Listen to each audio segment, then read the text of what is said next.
Parmi les gloires de l'école normale, devenue en 1996 département pédagogique de la Haute École Paul-Henri Spaak et depuis 2 ans unité structurelle du domaine pédagogique de la Haute École Bruxelles-Brabant, il y en a une qui mérite vraiment notre attention. Il s'agit de Raoul Vaneigem, qui a eu une influence extrêmement importante dans les années 60 et plus particulièrement au moment des événements de mai 68. Raoul Vaneigem est né en 1934. Fils de Paul Vaneigem, employé à la Société nationale des chemins de fer belges, et de Marieke Tielt, Raoul Vaneigem est né le 21 mars à Lessines, en Belgique. Il passera son enfance au 13 rue Victor Lepaut à Ourin. En 1942, il entre à l'école moyenne de Lessines. Et 6 ans plus tard, en 1948, il entre à l'Athénée royal d'Ath. En 1951, il commence des études de philologie romane à l'Université libre de Bruxelles et rédigera et présentera d'ailleurs en 1956 un mémoire pour l'obtention du grade de licencié en philologie romane, mémoire qui sera consacré à Isidore Ducasse, comte de Lautréamont. Ce mémoire va lui donner le titre de licencié, mais au préalable a été refusé pour outrance. L'époque qui nous intéresse le plus, dans le cadre de cette commémoration du 175e anniversaire de l'école normale, c'est la période qui s'étend dès la sortie de ses études, en 1956 jusqu'en 1964. Pendant cette période de 8 ans, Raoul Vaneigem est professeur justement dans notre institution, c'est-à-dire l'école normale de Nivelles. En 1961, donc alors qu'il est professeur à l'école normale, il entre à l'Internationale situationniste et collabore à la revue jusqu'au 14 novembre 1970, date à laquelle il démissionne officiellement. Au début de l'année 1961, en effet, Vaneigem rencontre par l'intermédiaire de Henri Lefebvre, à qui il avait écrit après la publication de La Somme et le reste par ce dernier, Guy Debord pour participer en sa compagnie à l'Internationale situationniste jusqu'en septembre 1969.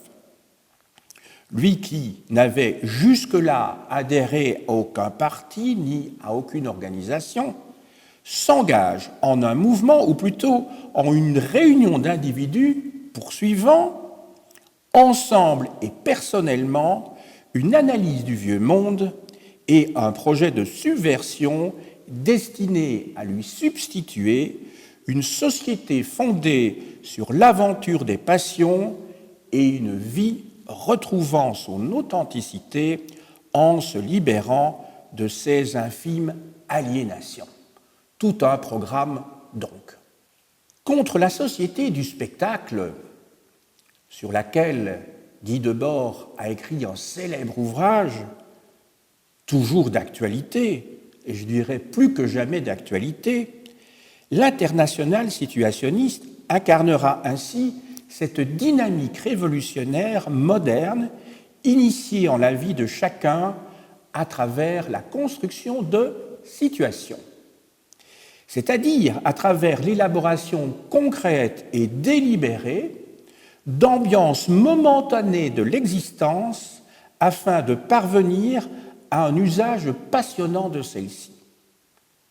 Le situationnisme consistera en un groupe d'individus qui n'aura de cesse de se réinventer et de briser toute doctrine qui tentera de le réifier. il ne peut être question ici de citer les nombreuses publications de Raoul Vaneigem. Je n'en citerai que quelques-unes que je choisis, peut-être, je dirais, en fonction des intérêts que j'y ai trouvés et surtout en fonction du succès que ces différents ouvrages ont connu.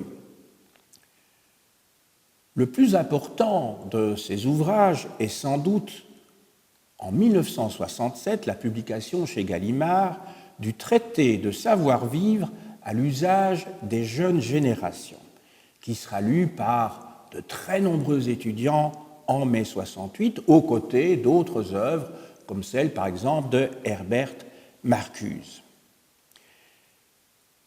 Il a écrit aussi une adresse aux vivants sur la mort qui les gouverne et l'opportunité de s'en défaire, donc chez Segers, 1990. Il a publié aussi La résistance au christianisme, les hérésies des origines au XVIIIe siècle, chez Fayard, 1993, Les hérésies, Un petit que sais-je, en 1994. 4 ans plus tard, Nous qui désirons sans fin, au Cherche-Midi. Excusez-moi, une première édition avait déjà paru en 1996. On peut citer aussi, bien sûr, Pour une internationale du genre humain, au Cherche-Midi en 1999. Il a écrit aussi de différents ouvrages sous des noms d'emprunt, par exemple sous le pseudonyme de Radgep, De la grève sauvage à l'autogestion généralisée, publié en 10-18 en 1974. Je souhaiterais maintenant vous lire un extrait d'un ouvrage publié en 2008 aux éditions Gallimard. Cet ouvrage s'intitule « Entre le deuil du monde et la joie de vivre ». Ce livre a paru en 2008, je crois que je viens de le dire, dans la collection Verticale phase 2. Dans l'extrait, Raoul Vaneigem va décrire ce qu'il vivait en tant que professeur, donc dans les années que j'ai indiquées tout à l'heure, c'est-à-dire entre 1956 et 1964. Cet extrait se trouve aux pages 198 à 200. Les blousons noirs politisés ont saisi la Sorbonne. Pour contester, pour briser, ils ne craignaient personne, dit une chanson de mai 1968. Jeune professeur à l'école normale de Nivelles, dans le Brabant wallon, je gagnais chaque jour ma classe vêtu d'un blouson de cuir noir élimé, nouant sous le regard désapprobateur du directeur, petit homme vil et mesquin, une cravate que les convenances de l'époque prescrivaient obligatoirement. C'était une cravate rouge sang de bœuf.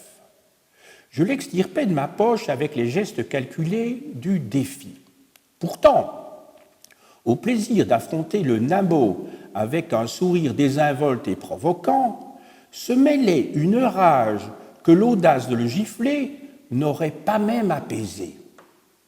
Le vrai plaisir, en revanche, renaissait lorsque, déambulant, mes élèves et moi, à travers les vastes paysages littéraires, nous tentions d'invoquer cette conscience sensible du vivant sans laquelle les individus et les sociétés s'adonnent à la barbarie ordinaire.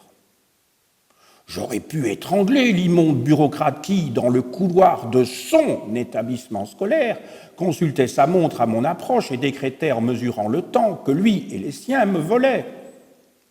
3 minutes de retard, monsieur. 3 minutes plus tard, au milieu de mes élèves, un tourbillon de questions disparates où s'agitaient Nietzsche, Diderot, Satie, Villon, Lucrèce, m'étourdissait au point d'outrepasser l'heure de cours sans que je m'en aperçusse. Je n'arborais pas seulement l'uniforme du jeune voyou, ma peau en était l'étoffe. J'étais de révolte incarnée, d'humanité, ivre de caresses charnelles. Les émeutes de banlieue, Vaneigem fait ici référence aux émeutes à Villiers-le-Bel en 2005 en particulier, enfin dans la banlieue de Paris, les émeutes de banlieue donc ont ravivé en moi l'alternative ou la passion contrastée qui s'emparait de moi en franchissant le seuil de l'établissement où j'enseignais. La tentation de bouter le feu aux quatre coins du monde et une irrésistible aspiration à l'amour, à savoir à l'harmonie. J'ai revécu rétrospectivement la puissance des deux violences opposées qui s'imbriquaient jadis en mon incertaine construction, lorsque leur institution éducative et leur monde réifié brisaient et piétinaient chaque jour le désir où mon école et mon univers me faisaient l'arpenteur d'immenses territoires à libérer. Ce qui m'a empêché d'incendier, de dévaster, de raser ce bâtiment aux allures de caserne et de pénitencier, c'est qu'à l'ombre de l'ignorance érudite et de l'oppression pédantesque se cultivait un jardin où ce que la liberté faisait croître n'avait plus besoin de tuteur. Voilà l'extrait qui me semblait le plus intéressant dans cet ouvrage, je le rappelle, publié chez Gallimard, et je crois que Raoul Vaneigem a semé quelques graines. Nous nous trouvons aujourd'hui, donc réfléchissons, ça veut dire près de 60 ans plus tard, dans un établissement qui a bien changé, et heureusement. Les directeurs qui se sont succédés depuis quelques années ne sont plus du tout du même calibre que celui qui est décrit par Raoul Vaneigem. Aujourd'hui, la créativité est le mot d'ordre de l'institution. Il est permis de faire des erreurs. Ce slogan apparaît même dans une classe de l'institution. Des professeurs ont pris l'initiative de créer un atelier créativité et je crois qu'une partie du souhait, du rêve de Raoul Vaneigem est exaucée.